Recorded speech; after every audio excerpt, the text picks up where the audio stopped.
الله الرحمن الرحيم فإن قلت هذا إنما يتم إذا كان الحكم إدراكا أما إذا كان فعلا فالتصديق يستدعي تصور الحكم لأنه فعل من الأفعال الاختيارية للنفس والأفعال الاختيارية إنما تصدر عنها بعد شعورها بها والقصد إلى إصدارها فحصول الحكم والقصد إلى إصدارها فحصول الحكم موقوف على تصوره وحصول التصديق موقوف على حصول الحكم فحصول التصديق موقوف على تصور الحكم على أن المصنف في شرحه الملخص صرح به وجعله شرطا لأجزاء التصديق حتى لا يزيد أجزاء التصديق على 4 بس بسم اللہ الرحمن الرحیم. بات ہی چل پڑی کہ یہاں پر 2 فائدوں کی طرف اشارہ کیا مصنف نے. دوسرا فائدہ یہ ہے کہ حکم جو 2 جگہ استعمال ہوا ہے تو پہلی جگہ پر اور معنی میں ہے اور دوسری جگہ پر اور معنی میں ہے. دونوں جگہ پر اگر یہ نسبت ایجابیہ سلبیہ کے معنی میں ہو تو کہا لم یکن لذالک معنی، تو کوئی معنی نہیں بنیں گے. دونوں جگہ پر ادراک ورنہ نسبت واقعۃ و لیست بواقعۃ ہو تو یہ بھی نہیں بن سکتے تھے. یہ جو دونوں جگہ پر ادراک ورنہ نسبت واقعۃ و لیست بواقعۃ ہے یہ نہیں بن سکتے. اس پہ توجہ کریں دوبارہ. شارح نے جیسے بیان کیا، شارح نے کہا کہ اگر دونوں جگہ پر حکم کے معنی ہوں ادراک و نسبت واقعۃ او غیر واقعۃ، مطلب کیا بنے گا؟ مطلب یہ بنے گا جب کہنا لامتناع الحکم ممن جاہلا، تو اب یہ جو لامتناع الحکم ہے یہ حکم تصدیق ہے. ٹھیک ہے، تو یہ تصدیق اس کو حاصل نہیں ہوگی جس کو محکوم علیہ کا تصور نہ ہو، محکوم بہ کا تصور نہ ہو اور اس ادراک کا تصور نہ ہو. اس ادراک کا تصور نہ ہو کا مطلب یہ بنے گا، لیکن یہ درست نہیں ہے. درست کیوں نہیں ہے؟ اس لیے کہ یہ ادراک جب ہم کو حاصل ہوتا ہے تو تصدیق حاصل ہو جاتی ہے، اس کے پھر سے تصور کی ضرورت نہیں ہوتی. اس کے پھر سے تصور کی ضرورت نہیں ہوتی کہ بھئی محکوم علیہ کا تصور ہو، محکوم بہ کا تصور ہو، یہ ادراک ہو، یعنی ادراک ہو ان نسبت موافقۃ للواقع او غیر موافقۃ، اس کا ادراک ہو پھر اس ادراک کا تصور ہو تو تصدیق حاصل ہو. ایسا نہیں ہے. یہ جو ادراک ہوتا ہے یہی تصدیق ہو جاتی ہے. اس ادراک کے بعد اس کے تصور کی حاجت نہیں ہوتی. یہ بات کی تھی. ٹھیک ہو گیا؟ اس پر اعتراض ہے. یہ جو گفتگو ہے ابھی میں نے دہرائی ہے، اس پر اعتراض ہے. اعتراض یہ ہے کہ حکم کے معنی میں ہے اختلاف. ایک تو یہ ہے کہ حکم ادراک ہے، ایک ہے کہ حکم ہے فعل من افعال النفس. حکم کیا ہے؟ فعل من افعال النفس ہے، ادراک کی قسم نہیں ہے.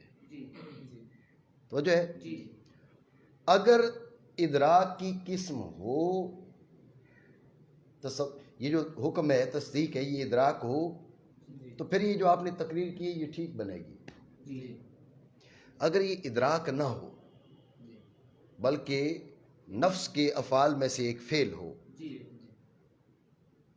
تو جو ہے تو اب ہم آپ کو کہتے ہیں اب غور کریں، توجہ کرو. آپ نے کیا کہا کہ یہ کیا ہے؟ فعل من افعال النفس ہے. فعل من افعال النفس ہے تو ہم آپ سے پوچھیں گے یہ فعل اختیاری ہے غیر اختیاری ہے؟ اختیاری ہے. ذہن میں رکھیں فعل اختیاری جب صادر ہوتا ہے تو پہلے اس کا شعور ہوتا ہے، اس کا تصور ہوتا ہے، پھر اس کے اصدار کا ارادہ کیا جاتا ہے. بات سمجھ رہے ہو نا؟ پہلے فعل کا آپ تصور کرتے ہیں، پھر اس کو صادر کرنے کا قصد کرتے ہیں تو پھر وہ صادر ہوتا ہے. جب حکم ہوا فعل من افعال نفس ہے افعال اختیاریہ سے، جب افعال اختیاریہ سے ہے تو اب یہ موقوف ہے اپنے تصور پر، تصور کے بعد اس کو صادر کرنے کے قصد پر، پھر یہ صادر ہوگا. ٹھیک ہو گیا؟ تو غور کریں، پھر یہ حکم موقوف ہوا نا اپنے تصور پر. حکم کا تحقق اس کے تصور اور اس کے اصدار کے قصد پر موقوف ہوا. آپ نے کیا کہا تھا؟ آپ نے کہا تھا جب ہم کو یہ پتہ چل جائے کہ یہ نسبت واقعہ کے موافق ہے یا غیر موافق ہے، مطابق ہے یا غیر مطابق ہے، اس کا ادراک ہی تصدیق ہے. بات پہ جملے پہ توجہ دو. اس کا ادراک ہی تصدیق ہے. ہمیں اس کے نئے سرے سے تصور کی حاجت نہیں ہوتی. تصدیق اس ادراک کے تصور پر موقوف نہیں ہوتی. یہ جملہ خاص قابل توجہ ہے. تصدیق اس ادراک کے تصور پر موقوف نہیں ہوتی. یہ کہا نا، تصدیق اس ادراک کے تصور پر موقوف نہیں ہوتی. جب کہا تصدیق اس ادراک کے تصور پر موقوف نہیں ہوتی، تو اب اگر ادراک ہو پھر تو تمہاری بات ٹھیک ہے. اگر یہ فعل من افعال نفس ہو تو فعل من افعال نفس کیا ہے؟ وہ تو اس کے تصور پر اور قصد اصدار پر موقوف ہے. سمجھ رہے ہو بات کو؟ جب یہ فعل من افعال نفس ہو تو اب پھر اس کا مطلب تو یہ ہوگا نا دونوں جگہ پر حکم کہ یہ منع کیے جا سکتے ہیں دوسرے والے. تو اس سے زیادہ سے زیادہ یہ لازم آئے گا کہ تصدیق موقوف ہے حکم کے تصور پر پھر سے، جس میں کوئی بود نہیں ہے، کیونکہ حکم فعل من افعال نفس ہے. اس کا تصور ہوگا تو پھر نفس سے صادر ہوگا. نہیں سمجھے اعتراض میں؟ ٹھیک ہو گیا. اتنی بات کرنے کے بعد، یہ اعتراض کر کے اتنی بات کرنے کے بعد معترض نے کہا غور کرو، مصنف نے ملخص کی شرح میں اسی بات کی تصریح کی ہے. کیا کہ جو حکم ہے فعل من افعال نفس ہے تو اس کا صدور موقوف ہے اس کے تصور پر. اس بات کی تو وہ تصریح کر چکا ہے. سمجھے بات کو؟ جب اس بات کی تصریح کر چکا ہے تو اب پھر کیا ہے، آپ کیسے کہہ سکتے ہیں کہ دونوں جگہ پر یہ دوسرے معنی مراد نہیں ہو سکتے؟ نہیں سمجھو بات کو، پھر سمجھو دھیان سے. یہاں پر ہے اعتراض. اصل بات یہ تھی، دو فائدے یہاں پر ہیں. دوسرا فائدہ یہ تھا بھائی حکم مقول بالاشتراک ہے. حکم کیا ہے؟ مقول بالاشتراک ہے. اور جو ہے نا، اب پہلی بار جو حکم ذکر کیا اس کے معنی نسبت ایجابیہ سلبیہ کے ہیں، اور دوسری بار جو حکم ذکر کیا اس کے معنی ہے ادراکنا نسبت واقعتن اور لیست بواقعتن کے. ٹھیک ہے، ذہن میں رکھیں کہ دونوں جگہ پر النسبت الایجابیہ و سلبیہ نہیں ہو سکتے. کہا اگر یہ ہو تو اس کے معنی نہیں بنیں گے. دونوں جگہ پر ادراکنا نسبت واقعتن اور لیست بواقعتن نہیں بن سکتے. دونوں جگہ پر ادراکنا نسبت واقعتن اور لیست بواقعتن نہیں بن سکتے. اس پہ پھر گفتگو کی، بات پہ توجہ دو تاکہ سمجھ آئے. کیوں نہیں بن سکتے؟ کہا کہ اگر دونوں جگہ پر ادراکنا نسبت واقعتن ہو تو اب پہلی جگہ پر حکم جو ذکر کیا اس پر تصور داخل ہے. پیپر 2 میں تمہیں سمجھاؤں.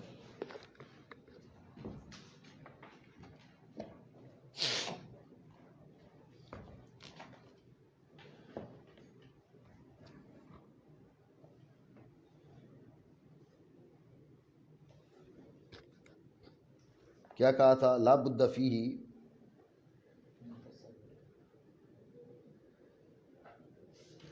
من تصور المحکوم علیہ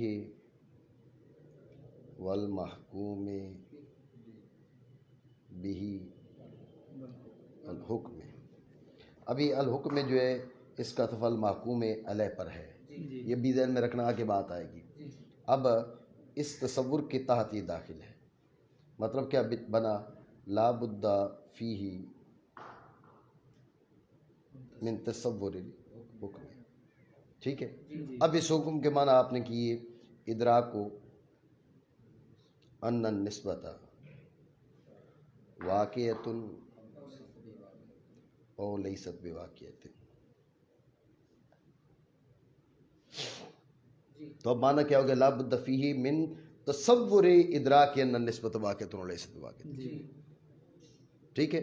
تصدیق کے اندر یہ اس ادراک کا تصور ضروری ہے، تصدیق کے اندر اس ادراک کا تصور ضروری ہے، اور تصدیق کے اندر اس ادراک کا تصور تو ضروری نہیں ہوتا۔ اب شارح گفتگو کر رہا ہے بھئی معنی یہ بنیں گے لیکن یہ اس ادراک کا تصور ضروری تو نہیں ہوتا۔ کیوں؟ اس لیے کہ جب یہ ادراک حاصل ہوتا ہے کہ یہ جو نسبت بینہ ہے یہ واقع کے مطابق ہے، یہ غیر مطابق ہے، اس کا ادراک ہوتا ہے، یہ ادراک، اس ادراک سے ہی تصدیق حاصل ہو جاتی ہے۔ یہ اس کے تصور پر، یہ تصدیق جو ہے اس ادراک کے تصور پر موقوف نہیں ہوتی۔ مطلب یہ بنے گا اس عبارت کا اگر دونوں جگہ پر یہ ہے حکم کے معنی ادراک و نسبت واقعۃ و لیست بواقعۃ، دونوں جگہ یہ ہو تو مطلب یہ بنے گا کہ تصدیق موقوف ہے اس ادراک کے تصور پر، تصدیق موقوف ہے اس ادراک کے تصور پر، حالانکہ جب یہ ادراک ہوتا ہے نا، یہ ادراک، اسی ادراک سے تصدیق حاصل ہو جاتی ہے، پھر سے اس کا تصور ضروری نہیں ہوتا، اس کے تصور پر موقوف نہیں ہوتی۔ وہ جو ہے یہ شارح نے جواب دیا تھا، گفتگو کی تھی، اس پر معترض نے اعتراض کیا۔ معترض نے کہا حکم کے معنی میں اختلاف ہے، یعنی تصدیق کہ وہ ادراک ہے یا فعل من افعال نفس ہے۔ اگر تو ادراک ہو تو پھر آپ کی تقریر ٹھیک ہے، کیونکہ تصدیق یہ ادراک ہی تصدیق بن جائے گی۔ تصدیق اس ادراک کے نئے سرے سے تصور پر موقوف نہیں ہے، تمہاری بات ٹھیک ہے۔ اور اگر حکم کیا ہو فعل من افعال نفس ہو، یہ حکم کیا ہو ادراک نہ بلکہ کیا ہو فعل من افعال نفس،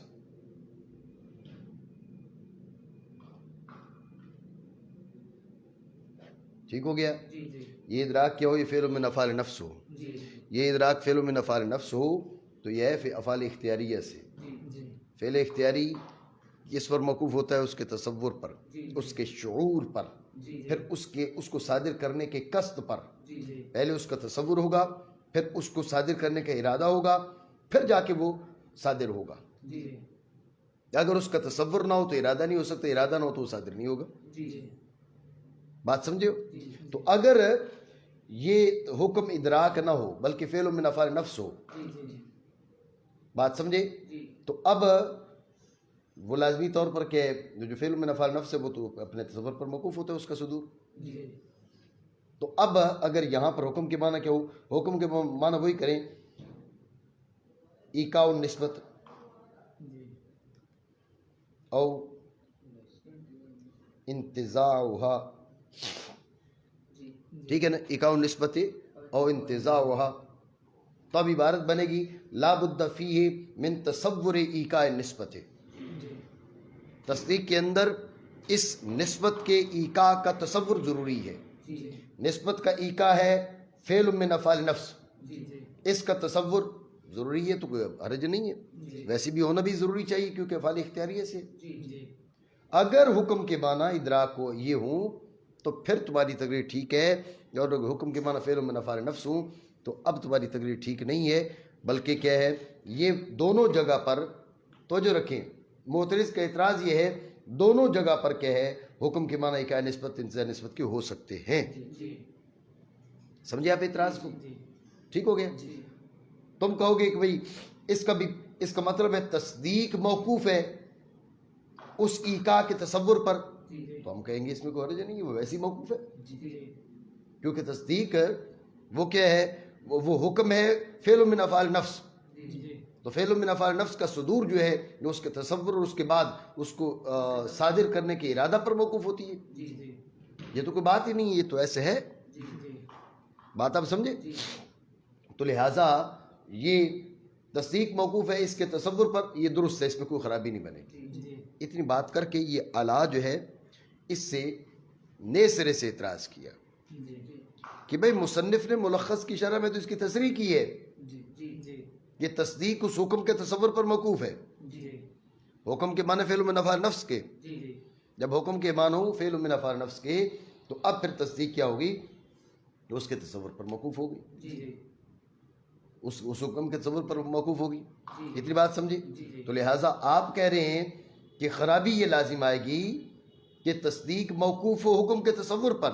جی جی ہم نے کہا یہ کوئی خرابی نہیں ہے. خرابی تب بنتی ہے حکم کے معنی ادراک کے کریں تو. جی جی اگر حکم کے معنی فعل من افعال نفس کے کریں تو اب کوئی خرابی نہیں ہے. وہ تو اس کا تصور تو ویسے ہی ضروری ہے ورنہ تو وہ صادر ہی نہیں ہوگا. جی جی ٹھیک ہو گیا؟ جی جی اعتراض سمجھے؟ جی جی مانا کریں.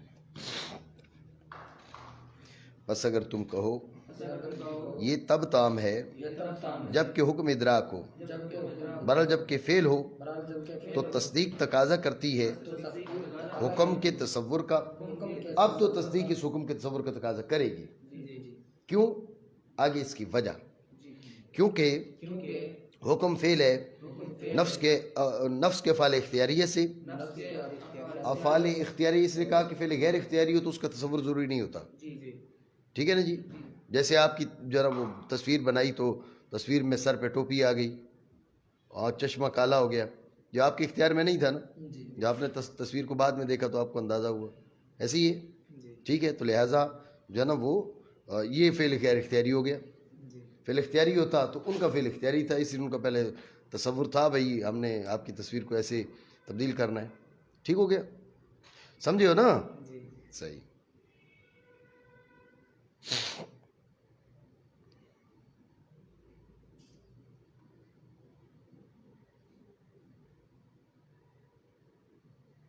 اور افعال اختیاریہ صادر ہوتے نفس سے بعد ان کے شعور کے.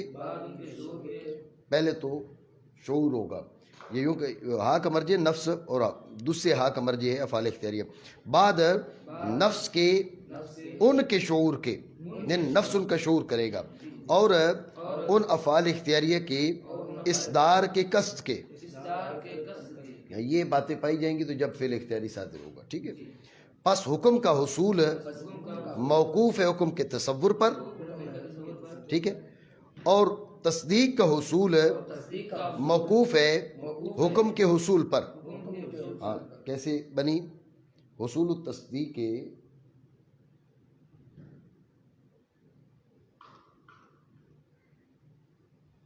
موقوف علی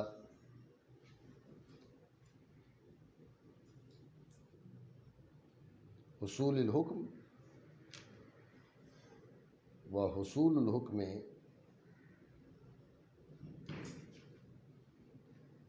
موقوف علی تصور الحکم. ٹھیک ہے. نتیجہ کیا نکلا؟ فحصول التصدیق موقوف علی تصور الحکم. تو جو ہے یہ نتیجہ نکلا. انہوں نے جسے پہلے ذکر کیا وہ کبرا ہے، جسے بعد میں ذکر کیا وہ صغرا ہے. صغرا بعد میں مذکور ہے، کبرا پہلے مذکور ہے. سمجھ رہے ہو بات کیوں نہیں؟ ٹھیک ہو گیا. ہاں، لیکن یہ ذہن میں رکھیں کہ یہ اس میں ایک اور قضیہ ملانا پڑے گا، کیونکہ یہاں پر جس کا تکرار ہے حصول الحکم کا ہے. ٹھیک ہے نا؟ تکرار حصول الحکم کا ہے، لیکن صغرا میں موضوع یہ ہے محمول ہے موقوف علی حصول الحکم. جس کو ہم تکرار ادھر حصول الحکم ہے ادھر حصول الحکم ہے جی، لیکن حصول الحکم صغرا میں محمول کا جز ہے، محمول نہیں ہے. اس لیے قضیہ ثالثہ ساتھ ملانا پڑے گا. سمجھو بات کو جی. تو حکم کا حصول موقوف ہے اس کے تصور پر، اور تصدیق کا حصول موقوف ہے حکم کے حصول پر. تو تصدیق کا حصول موقوف ہوا حکم کے تصور پر. یہ نتیجہ نکلا حصول التصدیق موقوف علی تصور الحکم. تو جو ہے علاوہ اس کے یہ ہے، مانا کرو کیا ہو گیا، یعنی یہ ایک تو بات یہ ہو گئی. یہ تو دلیل کہہ رہی ہے کہ تصدیق کا حصول موقوف ہے حکم کے تصور پر. علاوہ اس کی یہ ہے کہ مصنف نے ملخص کی شرح میں اس کی تصریح کی ہے، اسی بات کی تصریح کی ہے کہ تصدیق کا حصول موقوف ہے حکم کے تصور پر. تصدیق کا حصول موقوف ہے حکم کے تصور پر، اس کی تصریح کی. تم کہہ رہے تھے یہ خرابی لازم آ رہی ہے. ارے خرابی تب بنے گی جب کہ حکم کے معنی ادراک کرو، حکم کے معنی فعل من افعال نفس کرو، تو یہ خرابی نہیں، یہ تو ضروری ہے. نہیں سمجھے؟ جی جی ٹھیک ہو گیا. جی جی لیکن اس پر پھر اب شارح پر جو ہے نا ہو گیا، مصنف پر اعتراض ہو گیا. جی بھائی مصنف نے جب کیا کہا، جب کہا بھئی حکم جو تصدیق ہے وہ موقوف ہے حکم کے تصور پر. توجہ ہے، جی تصدیق موقوف حکم کے تصور پر. تو اب تصدیق کے 4 جز نہ رہے نا، محکوم علیہ کا تصور، محکوم بھی کا تصور، نسبت حکمیہ کا تصور، حکم اور حکم کا تصور. یہ تو 5 بن گئے. جی نہیں سمجھے؟ جی یہ 5 اجزاء والا تو کوئی بھی قائل نہیں ہے. جی اعتراض سمجھے؟ جی جی یہ ضمنی طور پر اعتراض آ گیا. تو شارح کہہ رہے وجعلہ شرط لاجزاء التصدیق. جی جی اس تصور حکم کو جو مصنف نے وہاں پر قرار دی ہے وہ تصدیق کے اجزاء اربع کے لیے شرط قرار دی ہے. جی جی کیوں شرط قرار دی ہے؟ تاکہ تصدیق کے اجزاء 4 سے 5 نہ بن جائیں، جی جی 4 ہی رہیں. جی جی سمجھے بات کو؟ دوبارہ سمجھے. یہ خارجی طور پر یہاں پر اعتراض آ گیا. اعتراض یہ کہ آپ نے کیا کہا؟ آپ نے کہا بھئی مصنف نے اس کی تصریح کی ہے کہ حصول التصدیق موقوف علی تصور الحکم. جی اگر یہ آپ بات کریں گے تو اب تصدیق کے 4 اجزاء کے بجائے 5 اجزاء بن جائیں گے. محکوم علیہ کا تصور، محکوم بھی کا تصور، نسبت حکمیہ کا تصور، حکم اور تصور حکم.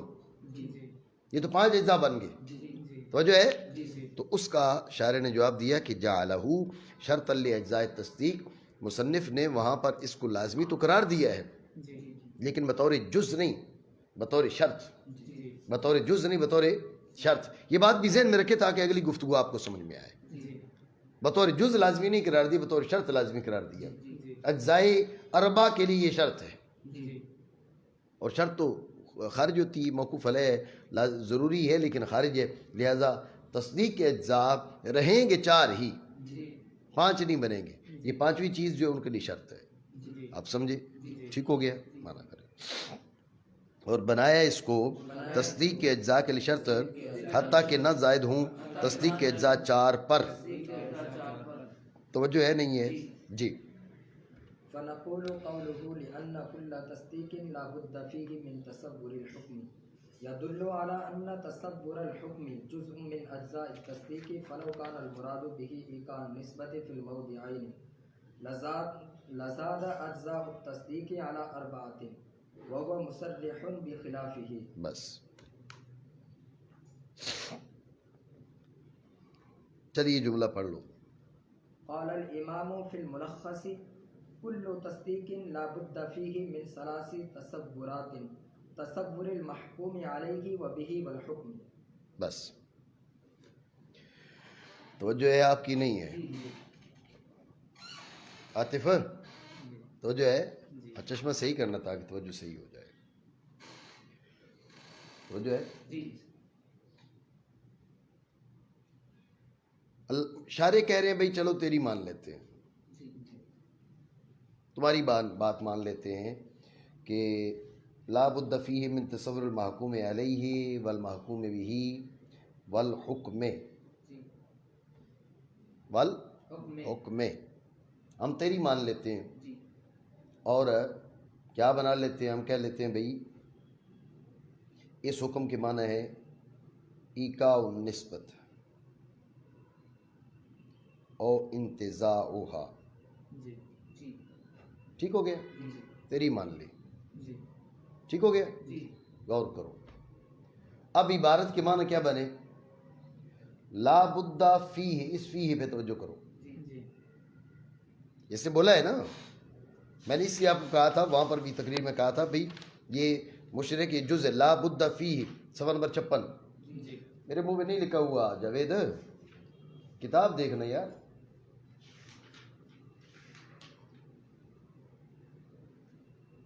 کیا پتہ نہیں کہاں چلا گیا ہیں؟ ٹھیک ہے. لأن کل تصدیق لا بد فیہ، ہر تصدیق میں لا بد فیہ اس کے اندر. ٹھیک ہے نا؟ اس تصدیق کے اندر، جو اندر ہوگا وہ کیا ہوگا؟ جز. یہ بات ذہن میں رکھو. ٹھیک ہو گیا؟ جب یہ بات تمہارے ذہن میں آ گئی. اب لا بد فیہ من تصور المحکوم علیہ و تصور المحکوم بہ و تصور ایقاع النسبت او انتزاعها و تصور ایقاع. وجہ اس ایقاع کا تصور تصدیق کے اندر ضروری ہے. تو ایکا کا تصور تصدیق کا جز بنا نہ بنا؟ بنا نا؟ ادھر بھی تم کہہ کے آئے ہو کہ مصنف نے تصریح کی ہے کہ یہ شرط ہے، مصنف نے تصریح کی ہے کہ یہ شرط ہے.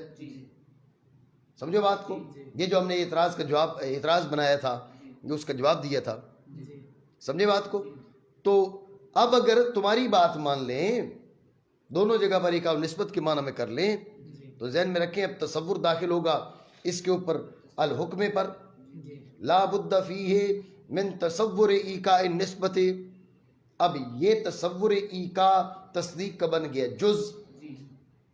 تو جو ہے تصور ایکا تصدیق کا بن گیا جز. مصنف نے خود تصریح کی ہے کہ تصدیق کا جز نہیں ہے، خالی شرط ہے. سو ماننا پڑے گا یہاں حکم یہاں پر ایکا کے معنی نہیں کر سکتے آپ. یعنی اگر ایکا کے معنی ادراک و ان نسبت واقعۃ ہو پھر تو بن ہی نہیں سکتے. اور اگر یہ فعل من افعال نفس ہو جب بھی نہیں بن سکتے، خرابی لازم آتی ہے. وجہ ہے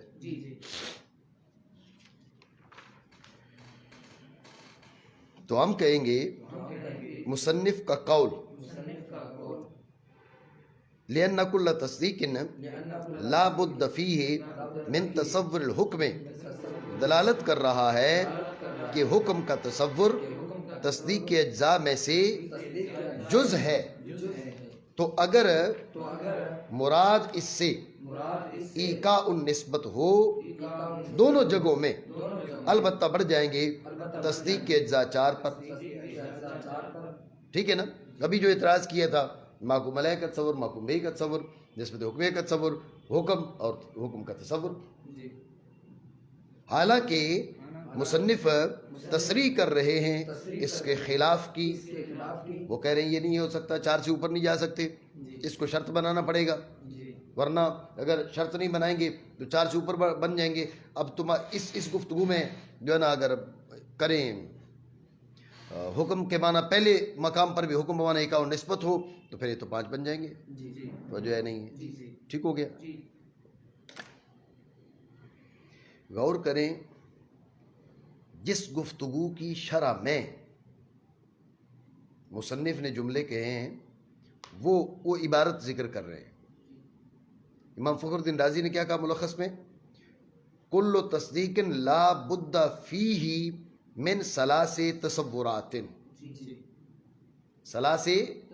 ثلاث تصورات، 3 تصور ضروری ہیں.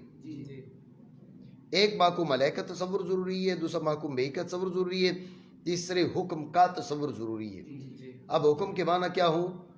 حکم کے معنی ہوں ایکا و نسبت ادھر، تو پھر ایکا و نسبت کا حکم ایکا و نسبت کا تصور ضروری ہے. توجہ ہے؟ کس کا تصور ضروری ہے؟ ایکا و نسبت کا تصور ضروری ہے. جس کے اندر لا بد فی ہے، کل تصدیق لا بد فی ہے، اس کے اندر ضروری ہے، تصدیق کے اندر ضروری ہے. سمجھ رہے بات کو؟ تو پھر وہ تصور الحکم تصور ایکا نسبت او انتزاعہا، یہ جو تصور تصدیق کے اندر ضروری ہے، تصدیق کے لیے جز کے طور پہ ضروری ہے، لازمی طور پہ تصدیق کے اجزاء 4 سے بڑھ جائیں گے. ٹھیک ہو گیا. یہ بطور تائید جملے ذکر کی امام فخر الدین رازی.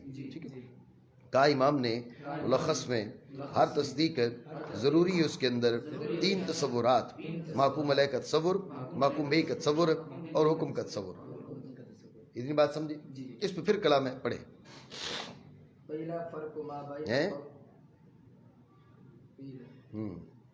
فرق ما بین قوله و قول المصنف هاهنا لأن الحكم فيما قاله الإمام تصور لا محالة بخلاف ما قاله المصنف فإنه يجوز أن يكون قوله والحكم معطوفا على تصور المحكوم عليه فحينئذ لا يكون تصورا كأنه قال ولا بد في التصديق من الحكم وغير لازم منه أن يكون تصورا وأن يكون معطوفا على المحكوم عليه فحينئذ يكون تصورا. بس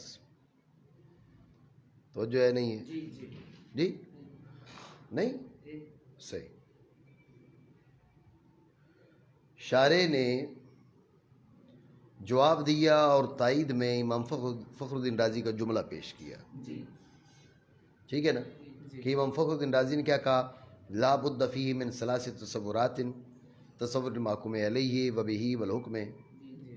ٹھیک ہے، تو وہاں پر بھی حکم کا تصور ضروری، تو حکم کے معنی ایکا و نسبت کرو، تو ایکا و نسبت کا تصور ضروری، اور تصدیق کے اندر بطور جز ضروری. تو جیسے وہ وہاں خرابی لازم آ رہی، یہاں پر مصنف کی عبارت میں بھی یہ خرابی لازم آئے گی. تو جو ہے معترض پھر اٹھ کے کھڑا ہو گیا، اس نے کہا یہ جو آپ نے امام فخر الدین رازی کی عبارت پیش کی ہے نا، امام فخر الدین رازی علیہ رحمہ کی عبارت پیش کی ہے نا، اس میں اور مصنف کی عبارت میں فرق ہے. توجہ ہے، اس میں اور مصنف کی عبارت میں فرق ہے. سمجھو فرق کیسے ہے. یہ مصنف کی عبارت ہے، لا بد فیہ من تصور المحکوم علیہ والمحکوم بہ والحکم. ٹھیک ہو گیا، مصنف کی عبارت یہ ہے. امام فخر الدین رازی رحمہ اللہ تعالیٰ کی عبارت کیا ہے وہ دیکھیں، یہ ہے لا بد فیہ من ثلاث تصورات،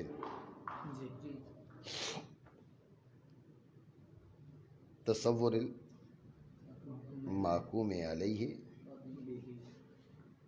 والمحکوم، ادھر اب یہی ہے معنی تو یہی ہے نا، والمحکوم بہ والحکم. توجہ ہے، ذہن میں رکھیں امام فخر الدین رازی رحمہ اللہ تعالیٰ کی عبارت میں بھی الحکم ہے، ادھر بھی الحکم ہے. اس الحکم کا عطف المحکوم علیہ پر ہو سکتا ہے، تصور المحکوم علیہ پر نہیں ہو سکتا. تو جو ہے اس الحکم کا عطف المحکوم علیہ پر ہو سکتا ہے، یوں کہو کہ المحکوم علیہ پر متعین ہے، تصور المحکوم علیہ پر نہیں ہو سکتا. تو جو ہے کیوں؟ اس لیے کہ اگر الحکم کا عطف المحکوم علیہ ہے، المحکوم بہ کا عطف ہے المحکوم علیہ پر، حکم کا عطف ہے المحکوم علیہ پر، تصور تینوں پر داخل. تو جو ہے یہ والا تصور، یہ تینوں پر داخل. جب یہ تصور تینوں پر داخل تو مطلب کیا بنے گا، تصور المحکوم علیہ ایک تصور، تصور المحکوم بہ دو تصور، تصور الحکم میں تین تصور. ہو جائے تین تصور. اور پیچھے اس نے کہا لا بد فیہ من ثلاث تصورات، ادھر کہا نا تین تصور ضروری ہے. تو یہ تین بنے گی ہی تب جب کہ حکم کا عطف ادھر ہو. ٹھیک ہے، حکم کا عطف آپ نے ڈال دیا پورے تصور پر، تصور المحکوم علیہ پر. اب تصور المحکوم علیہ ایک تصور، تصور المحکوم بہ دو تصور، الحکم یہ تو تصور نہ رہا، یہ تو تصور نہ رہا. ادھر اس نے ثلاث کہا تھا، ثلاث پورا ہوا نہیں ہوا. سمجھ رہے بات کو، ثلاث پورا نہ ہوا نا، اس نے دعویٰ ثلاث کا کیا اور ثلاث پورا نہیں ہوا. اس لیے الحکم کا عطف تصور المحکوم علیہ پر نہیں کرو گے، اس کا عطف محکوم علیہ پر کرو گے تو ثلاث تصورات بنیں گے. بات ہے ہی. تو امام رازی علیہ رحمہ کی گفتگو میں ثلاث تصورات انہوں نے کہا، اس لیے ضروری ہے کہ الحکم کا عطف المحکوم علیہ پر ہو تاکہ ثلاث تصورات بنے. تو جو ہے مصنف نے ثلاث تصورات کہا، وہ ادھر نہ دیکھنا یار، ادھر دیکھنا. نہیں کہا نا، مصنف نے کہا، مصنف نے نہیں کہا. اب مصنف الحکم کا تو محکوم علیہ پہ ڈال دو تو تین تصور ہو جائیں گے، تصور المحکوم علیہ، تصور المحکوم بہ، تصور الحکم ہے. حکم کا تف پورے تصور المحکوم علیہ پر ڈال دو، معنی بنے گا تصدیق کے اندر ضروری ہے محکوم علیہ کا تصور ضروری ہے، محکوم بہ کا تصور ضروری ہے، خود حکم ضروری ہے. کیا خود حکم ضروری ہے. اب حکم غور کریں، آپ فعل میں نفع نفس کرو تو بھی بنے گا، اور ادراک کرو تو بھی بنے گا. اب یہاں پر حکم کے معنی ایکا و نسبت کے کریں، ایکا بمانا ادراک ہو، ایکا بمانا فعل من افعال نفس ہو، دونوں بنیں گے، کوئی خرابی نہیں. توجہ ہے؟ خرابی تب ہو جب کہ حکم کا تو وہ محکوم علیہ پر، حکم کا تو وہ محکوم علیہ پر. ابھی جو جواب دیا تھا یہ جواب تب بنے گا جب حکم کا تو وہ محکوم علیہ پر. ہم کہتے ہیں بھائی حکم کا تو محکوم علیہ پر ضروری تھوڑا ہی ہے، تصور پہ ڈال دو. ادھر نہیں ڈال سکتے جس کو آپ نے بطور شاہد پیش کیا ہے، بطور معید پیش کیا ہے، یہاں نہیں ڈال سکتے کیونکہ پیچھے لفظ ثلاث آ چکا ہے. ٹھیک ہے نا؟ یہاں پر جو ہے حکم کا تو آپ تصور پہ ڈال دیں، محکوم علیہ پر ڈالیں تو خرابی جو آپ نے بیان کی وہ درست ہے، وہ خرابی لازم آئے گی. لیکن آپ حکم کا اٹھا کے تصور پہ ڈال دیں تو یہ خرابی لازم نہیں آئے گی. نہیں سمجھے؟ ٹھیک ہو گیا نہیں ہوا؟ جی پھر سب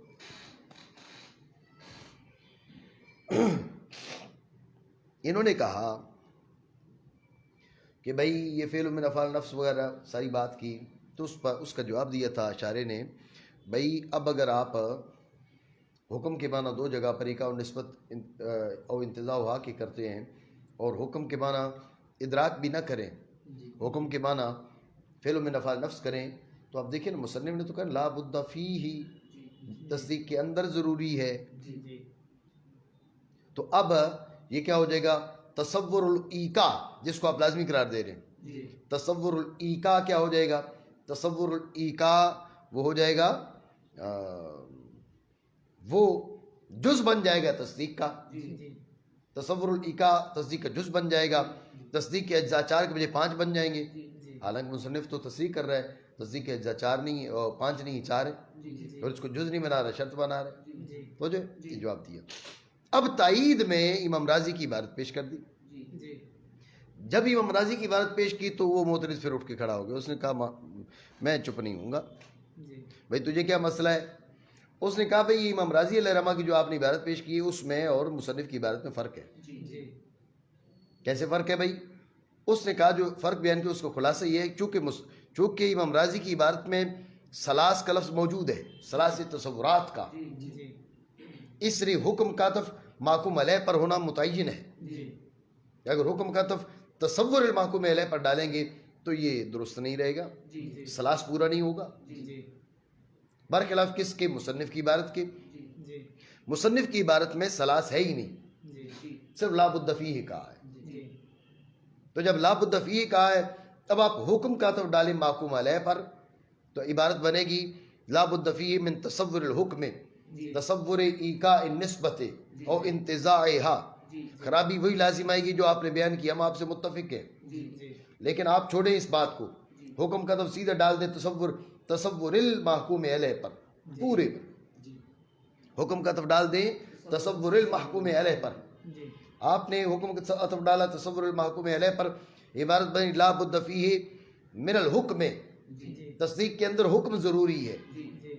اب حکم کے معنی ایقاء نسبت و انتزاع ہوا کے، سمجھے بات کو؟ تصدیق کے اندر ایقاء نسبت و انتزاع ہوا ضروری ہے. سمجھے بات کو؟ تو جو خرابیاں بیان کر رہے تھے وہ لازمی نہیں ہے. سمجھے بات کو؟ تو مصنف کی عبارت میں حکم کا تو محکوم علیہ پر ہونا متعین نہیں ہے، امام راضی کی عبارت میں حکم کا تو محکوم علیہ پر ہونا متعین ہے. نہیں سمجھے؟ ٹھیک ہو گیا.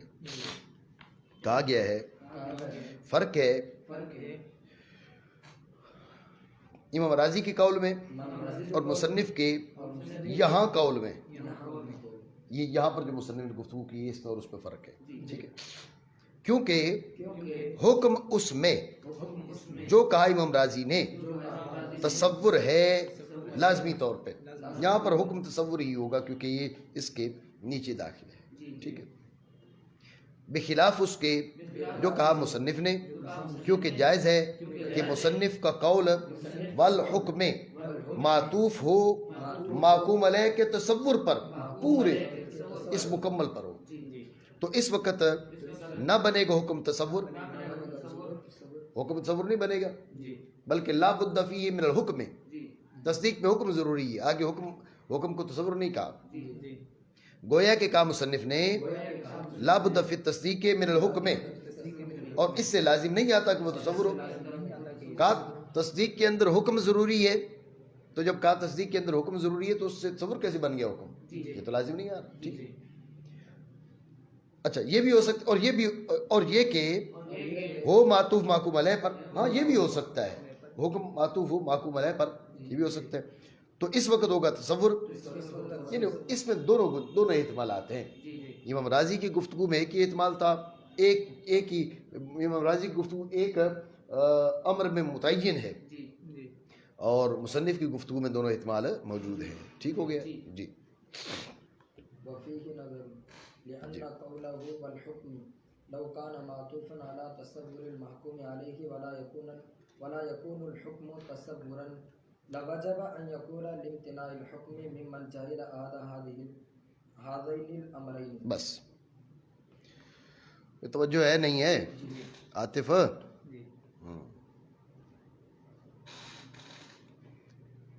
مصنف نے یہ اعتراض کر دیا نا، شارح نے، شارح پر اعتراض ہوا کہ بھئی یہ یہاں پر امام راضی کی عبارت میں اور ہے، اس پر یہ عبارت اور ہے.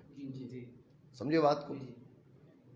شارح جواب دے رہے ہیں، شارح کہہ رہے ہیں یہ والی، یعنی آپ کہہ رہے ہیں نا حکم کا تفو تصور المحکوم علیہ پر، ٹھیک ہے؟ حکم کا تفو کس پر ہے؟ حکم کا تفو کس پر ہے؟ کہا یہ نہیں ہو سکتا.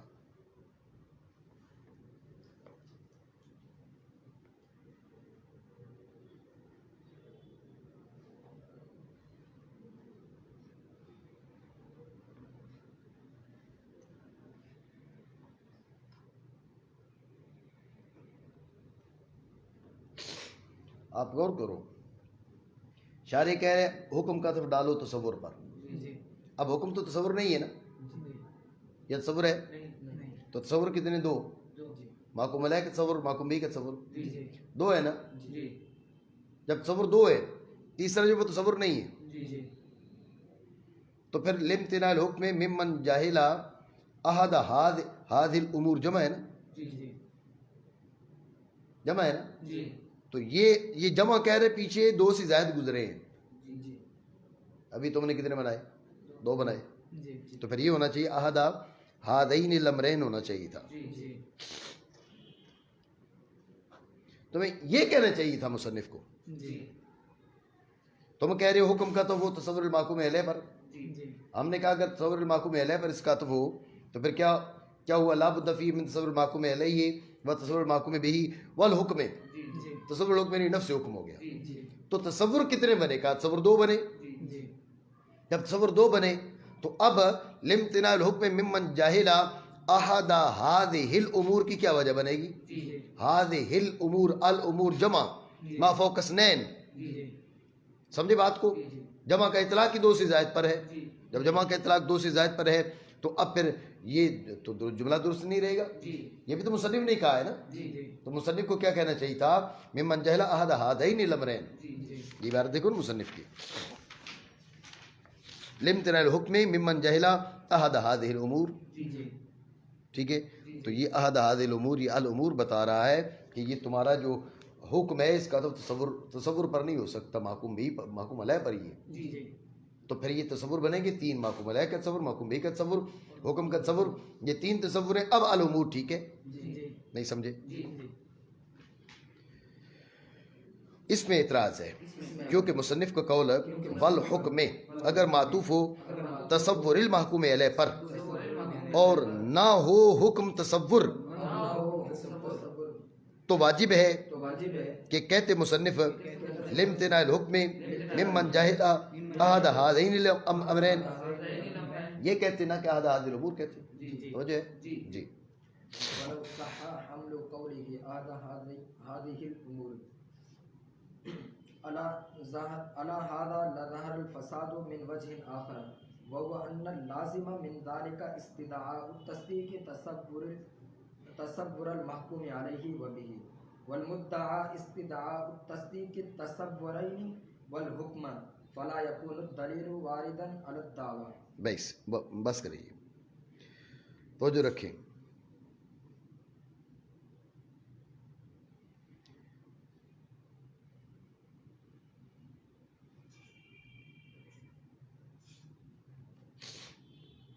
اس نے جواب دیا، یہ ہے شارح کی طرف سے، ٹھیک ہے نا. معترض کو یہ جواب ہوا شارح کی طرف سے، تو جو ہے نا یہ شارح کی طرف سے معترض کو جواب ہوا. معترض نے کہا بھائی یہ جو تم نے کہا نا کہ الحکم معطوف و تصور المحکوم علیہ پر، حکم معطوف کس پر ہے؟ تصور المحکوم علیہ پر. تو اب لامتناع الحکم ممن جاہل احد ہذین الامرین کہنا چاہیے تھا. احد ہذ الامور کیوں کہا؟ ٹھیک ہے، ہم کہتے ہیں یہاں پر امور ہے جمع، ما فوق الواحد مراد ہے. یہ جواب دے دیا اس نے. ٹھیک ہو گیا. اس نے کیا کہا؟ یہ ما فوق الواحد مراد ہے. ٹھیک ہو گیا. تو اب لامتناع الحکم ممن جاہل احد ہذ الامور کا مطلب احد ہذین الامرین ہی ہے. جواب دے دیا یہ معترض نے. یہ معترض کی گفتگو ہے اس مرحلے میں. ٹھیک ہو گیا. توجہ ہے. شاعر نے کہا یہ اتنا آسانی سے میں تھوڑی تجھے جانے دوں گا. ٹھیک ہے نا. شاعر نے کہا چلو ٹھیک ہے تمہاری بات مان لیتے.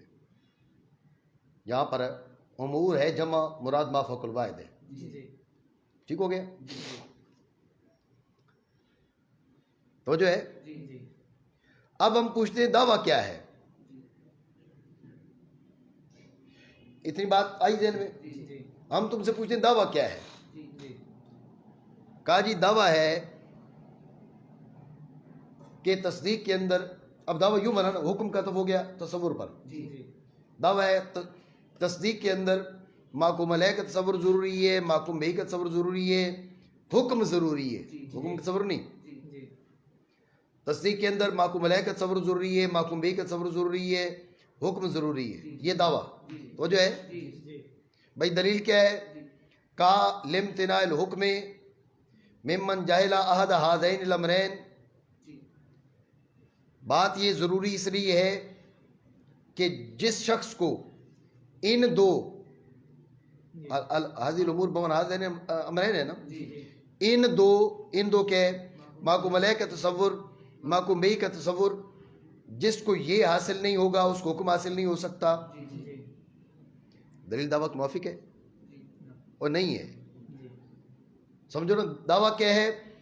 تصدیق کے اندر محکوم علیہ کا تصور بھی ضروری ہے، محکوم بہ کا تصور بھی ضروری ہے، حکم بھی ضروری ہے. حکم بھی ضروری ہے. دعویٰ یہ ہے. دلیل میں کیا کہا؟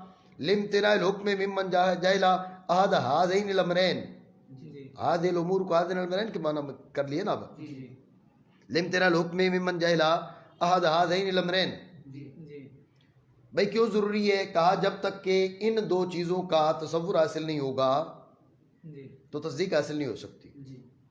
دعویٰ ہے تین چیزیں ضروری ہیں. محکوم علیہ کا تصور ضروری ہے، محکوم بہ کا تصور ضروری ہے، حکم ضروری ہے. دلیل میں کہہ رہے ہیں جب تک یہ دو چیزیں نہیں ہوں گی تو تصدیق نہیں ہوگی، حکم نہیں آئے گا. ارے بھائی دعویٰ تین کا کر رہے ہو، دلیل دو پہ پیش کر رہے ہو. خرابی بنی نہ بنی؟ تو یہ خرابی تمہاری وجہ سے بنی ہے جو تو نے حاضر الامور کو حاضر الامرین کے معنی میں کر دیا. اب دعویٰ اور دلیل میں مطابقت کھو بیٹھے ہو، نہیں سمجھے. ٹھیک ہو گیا. یہ جو گفتگو ہے یہ شارح کی ہے. یہ جو جواب ابھی دیا ہے یہ شارح نے دیا ہے کہ بھائی دعویٰ اور دلیل میں مطابقت نہیں رہے گی. سمجھے ہو نا. یہ میں اس لیے تعین کر رہا ہوں ذہن سے نکل جائے بھائی یہ معترض کون ہے اور مجیب کون ہے. جی اور اگر دیکھو نا ولو صح، یہ ممکنہ جواب کی طرف اشارہ کیا نا شارح نے. اور اگر درست ہو مصنف کے قول احد ہذہ الامور کو محمول کرنا اس پر، کس پر؟ احد ہذین الامرین پر. البتہ ظاہر ہو جائے گا فساد ایک اور وجہ سے، ایک اور خرابی نکل آئے گی. وہ کون سی؟ اور وہ یہ ہے کہ اس سے لازم آئے گا، یہ جو دلیل ہے کیا؟ تصدیق کا تقاضا کرنا محکوم علیہ اور محکوم بہ کے تصور کا. لامتناع الحکم ممن جاہل احد ہذین الامرین. تصدیق ان دو چیزوں کے تصور کا تقاضا کرتی ہے. حالانکہ دعویٰ کیا تھا؟ دعویٰ تو تین کا تھا. حالانکہ مدعا تصدیق کا تقاضا کرنا ہے تصورین کا اور حکم کا. دعویٰ تھا بھئی محکوم علیہ کا تصور ضروری ہے، محکوم بہ کا تصور ضروری ہے اور حکم ضروری ہے. دعویٰ یہ تھا. تو نہ ہوگی دلیل دعویٰ پر وارد. سمجھو بات کو. یہ خرابی بن جائے گی. ادھر ایک اور بھی خرابی، اسی پر ایک اور بھی خرابی بیان کر رہا ہے شارح. بولے پڑھے. أيضا ذكر الحكم يكون حينئذ مستدركا إذ المطلوب بيان تقدم التصور على التصديق طبعا والحكم إذا لم يكن تصورا لم يكن له دخل في ذلك. تو جو ہے جی جی جی جی ایک اور خرابی ایک تو خرابی یہ کہ دعویٰ اور دلیل میں مطابقت نہیں ہے. جی دوسری خرابی یہ ہے کہ یہ بتائیے بیچ میں حکم لے کر کیوں آئے ہیں؟ جی جب حکم کاتب ہوا تصور المحکوم علیہ پر جی تو حکم تو تصور نہ ہوا نا جی جی جی جی حکم تصور نہ ہوا. جی ہم آپ سے پوچھیں گے اس حکم کا یہاں ذکر کیوں کیا ہے؟ جی جی بات کو پیچھے لے جائیں. بیان کیا کرنے جا رہے تھے؟ بیان یہ کر رہے تھے کہ تصور تصدیق پر طبعاً مقدم ہے. بیان یہ کرنے جا رہے تھے تصور تصدیق پر طبعاً مقدم ہے. یہ جو حکم ہے تصور ہی نہ ہوا نا, اس کو بیچ میں لانے کی کیا ضرورت تھی؟ جی یہ بے فائدہ, اس کا ذکر ہی بے فائدہ بن جائے گا. یہ دوسری خرابی ہے. بات ہے ذہن میں, دوبارہ سمجھے تو جیسے شارح کہہ رہے ہیں ایک اور خرابی بھی ہے. ایک تو خرابی یہ بن جائے گی کہ دعویٰ اور دلیل میں مطابقت نہیں ہے. دوسری خرابی یہ ہوگی کہ اس حکم کا ذکر بے فائدہ ہو جائے گا. بے فائدہ کیسے؟ ہم آپ سے پوچھتے ہیں اس حکم کو بیان کیوں کیا ہے؟ ہمیں یہ بتاؤ بات کیا چل رہی تھی؟ بات چل رہی تھی کس چیز کی؟ بات چل رہی تھی کہ بات چل رہی تھی کہ تصور تصدیق پر طبعاً مقدم ہے. تصور تصدیق پر طبعاً مقدم ہے. بات یہ چل رہی تھی. جب بات چل رہی تھی تصور تصدیق پر طبعاً مقدم ہے, حکم تصور ہی نہیں, اس کو بیان میں لایا کیوں؟ اس کو بیان میں لانا یہ دلیل ہے اس بات کی کہ اس سے مراد تصور ہی ہے. اور یہ تبھی ہو سکتا ہے محکوم علیہ پر آپ اس کا طب ڈالو تصور کے نیچے. نہیں سمجھو. اور بھی ذکر حکم کا اس وقت, کس وقت؟ جب کہ حکم کا تو تصور المحکوم علیہ پر ہو جائے گا بے فائدہ, کیونکہ مطلوب تصور کی تصدیق پر طبعاً تقدم کا بیان ہے, اور حکم جب نہ ہوگا تصور نہ ہوگا اس کو دخل اس بیان میں. اس کو بیان کیوں کیا؟ سمجھو؟ ٹھیک.